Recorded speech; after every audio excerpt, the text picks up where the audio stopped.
بسم اللہ الرحمن الرحیم۔ السلام علیکم ورحمۃ اللہ وبرکاتہ۔ I am sir Riaz, Urdu lecturer, Cantt college model colony. آج کی اس ویڈیو میں ہم آپ کے لیے 12ویں جماعت کی اردو کی نئی کتاب جو گورنمنٹ نے اسی سال اناؤنس کی ہے اس کا دوسرا سبق ہے، جس کا نام ہے عالمگیر کا انصاف۔ تو اس کا تعارف مصنف اور خلاصات کے سامنے لے کر آئے ہیں۔ اس سبق کے مصنف ہیں مولانا شبلی نعمانی، اور یہ سبق ان کی ایک کتاب ہے جو انہوں نے عالمگیر پر ہی لکھی ہے، جس کا سر ورق یہ آپ کے سامنے ہے، اورنگزیب عالمگیر پر ایک نظر، یہ اسی سے یہ ماخوذ ہے۔ سب سے پہلے آپ کے سامنے تعارف مصنف ہے۔ محمد شبلی نام اور شمس العلماء خطاب تھا۔ نعمانی کا اضافہ امام اعظم ابو حنیفہ، جن کا اپنا نام نعمان بن ثابت تھا، سے عقیدت کی وجہ سے کیا، یعنی ان سے لگاؤ، ان سے محبت کی وجہ سے اپنے نام کے ساتھ جو ہے وہ نعمانی لگایا۔ والد کا نام شیخ حبیب اللہ تھا۔ اعظم گڑھ ہندوستان میں پیدا ہوئے۔ ابتدائی تعلیم اعظم گڑھ کے مدرسے میں حاصل کی۔ آپ کی لیاقت قابلیت کی وجہ سے سر سید نے علی گڑھ کالج میں عربی کا استاد مقرر کیا۔ یہیں سے آپ کی تصنیفی زندگی، یعنی آپ نے جو کتابیں لکھنی شروع کی تو اس زندگی کا آغاز ہوا۔ آپ نے مصر، ترکی، روم اور شام کے سفر کیے اور وہاں کے کتب خانوں سے مواد حاصل کیا۔ ترکی کے سلطان نے آپ کو تمغہ مجیدی عطا کیا۔ مولانا شبلی شاعر، ادیب، فلسفی، قانون دان، ماہر تعلیم، عالم دین اور مورخ تھے۔ آپ کی تصانیف میں المامون، سیرت النعمان، الغزالی، الفاروق، سوانح مولانا روم، مقالات شبلی اور سیرت النبی صلی اللہ علیہ وسلم جیسی بلند پایہ کتابیں شامل ہیں۔ سب سے پہلے کچھ مغل خاندان اور عالمگیر بادشاہ کے بارے میں، کہ مغل خاندان کا ایک قد آور بادشاہ جو تقریباً 50 برس تک حکومت کرتا رہا، ان کی حیات و کارناموں کو علامہ شبلی نے نہایت اچھے طریقے سے اس کتاب میں بیان کرنے کی کوشش کی ہے۔ حالانکہ ان کے مخالفین میں ان کی مخالفت میں بہت کچھ کہا گیا، یعنی مخالفین ہر طرح کی باتیں ان کے بارے میں کرتے ہیں کہ وہ کس طرح کے بادشاہ تھے، لیکن جو حقیقت ہے تو وہ یہی ہے کہ سلاطین کی فہرست میں، یعنی بادشاہوں کی فہرست میں، اسلامی دنیا میں اس کے بعد آج تک کوئی اس کے برابر کا شخص پیدا نہیں ہوا۔ یعنی جس طرح سے انہوں نے اپنی رعایا کے ساتھ نرمی کی، اپنی رعایا کے ساتھ انصاف کیا، اس طرح کا کوئی بھی دوسرا بادشاہ مغل خاندان میں پیدا نہ ہو سکا۔ یہ کچھ آپ کے سامنے جو اوریجنل کتاب ہے، جیسے میں نے آپ کو بتایا مولانا شبلی نعمانی کی یہ کتاب تھی، یہ اس کے کچھ اوراق ہیں کہ یہ سبق اس میں سے لیا گیا ہے۔ یہ مکمل ہم نے جو ہے آپ کے لیے ایک تصویری شکل میں اس کو لیا ہوا تھا کہ اگر آپ اصل کتاب کی طرف رجوع کرنا چاہیں تو آپ کو وہاں پر یہ مل سکے۔ یہ کتاب کا صفحہ نمبر 111 سے شروع ہے، 111، 12 اور 13 ہے۔ ہم آتے ہیں خلاصے کی طرف۔ اس سبق کا خلاصہ ہے کہ عالمگیر کے عہد حکومت کا سب سے بڑا روشن کارنامہ اس کا عدل و انصاف ہے، جس میں اپنے پرائے، دوست دشمن کا کوئی امتیاز نہ تھا۔ یعنی عالمگیر کے لیے انصاف کے معاملے میں سب ایک برابر تھے۔ اپنے رقعے میں لکھتے ہیں، اپنے خط میں، اپنے ایک چھوٹے سے پرچے میں لکھتے ہیں کہ میں انصاف کے معاملات میں شہزادوں کو عام آدمی کے برابر سمجھتا ہوں۔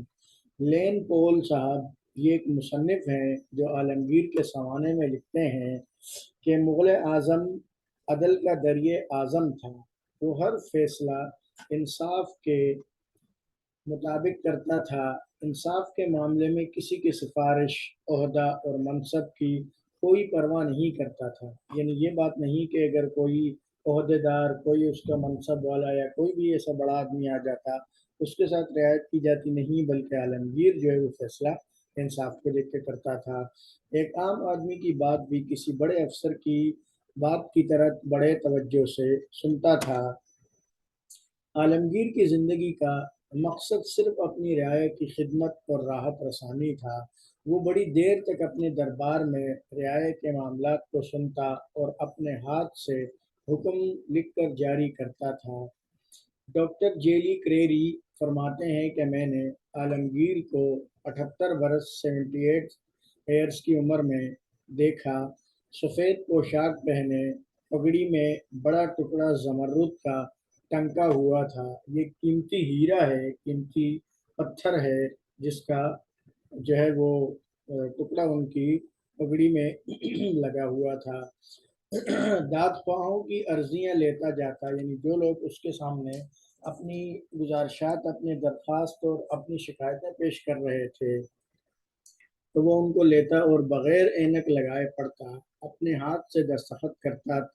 चेहरे पर किसी किस्म की नागवारी और थकन के आसार नज़र नहीं आ रहे थे, यानी वो इस काम से बिल्कुल भी थकन और नाखुशी महसूस नहीं करता। दिन में 2-3 बार दरबार लगाया करता था, किसी को आने जाने में कोई रोक टोक ना थी। हर आदमी की बात सुनकर उसका जवाब दिया जाता था। एक दफ़ा उनके बेटे का काम बख्श के कोका, ये शायद उनका कोई नौकर था या उनका कोई करीबी जो भी था, जिसका नाम इस किताब में कोका ही लिखा हुआ है, पर किसी कत्ल के का इल्ज़ाम आयद हुआ। आलमगीर ने अदालत के ज़रिए तहकीकात का हुक्म दिया। काम बख्श ने उसकी हिमायत की। आलमगीर ने कोका के साथ काम बख्श को भी कैद में डालने का हुक्म जारी किया। यानी काम बख्श जो है वो अपने उस नौकर को या वो जो भी था उसको अपने से अलहदा नहीं करता था। अगर उससे कोई सवाल जवाब करता तो काम बख्श फ़ौरन उसकी हिमायत में खड़ा हो जाता और उसको कैद में डालने भी मुश्किल हो रही थी। तो इसीलिए आलमगीर ने काम बख्श को भी उस मुजरिम के साथ, यानी अपने बेटे को भी इंसाफ के लिए कैद में डालने का हुक्म दे दिया, जिसकी फ़ौरन तामील की गई। हसन अब्दाल के एक सफ़र में आलमगीर ने एक बाग में क़याम किया। दीवार के नीचे, यानी वो जो बाग था उसके साथ एक दीवार थी, उस दीवार के नीचे एक बुढ़िया रहा करती एक बुढ़िया रहती थी जिसकी एक पनचक्की थी, जिसमें बाग से पानी आता था। सरकारी मुलाजमीन ने बाग का पानी रोक दिया, जिससे पनचक्की बंद हो गई। आलमगीर को जब इस बात का पता चला तो फ़ौरन पानी खुलवा दिया और रात को जब खाने पर बैठा तो 2 बड़े थाल खाने के और 5 अशरफियाँ अबुल खैर को दे दी कि जाकर बुढ़िया को दे आओ और मेरी तरफ से माजरत करो कि अफसोस हमारे आने की वजह से तुमको तकलीफ हुई, हमें माफ़ कर दो। उसके बाद गुड़िया के मज़ीद उन्होंने कुछ हालात मालूम किए कि कौन है, क्या करती है और उसके ख़ानदान के बारे में। तो पता चला कि उसकी 2 बिन ब्याही बेटियां और 2 बच्चे यानी 2 बेटे हैं। कुल 4 औलाद थी उसकी। उसे बहुत सारे माल दौलत से नवाजा गया और उसकी बेटियों की शादी के लिए भी बहुत सारा माल दे दिया गया। इस तरह के कई वाक़यात से आलमगीर की ज़िंदगी भरी पड़ी है। उसकी हमेशा ये कोशिश होती थी कि रियाया के साथ कोई जुल्म व सितम और नाइंसाफ़ी ना हो, बल्कि हमेशा सुकून की ज़िंदगी गुज़ारते रहें और सबके साथ इंसाफ़ और भलाई का मामला होता रहे।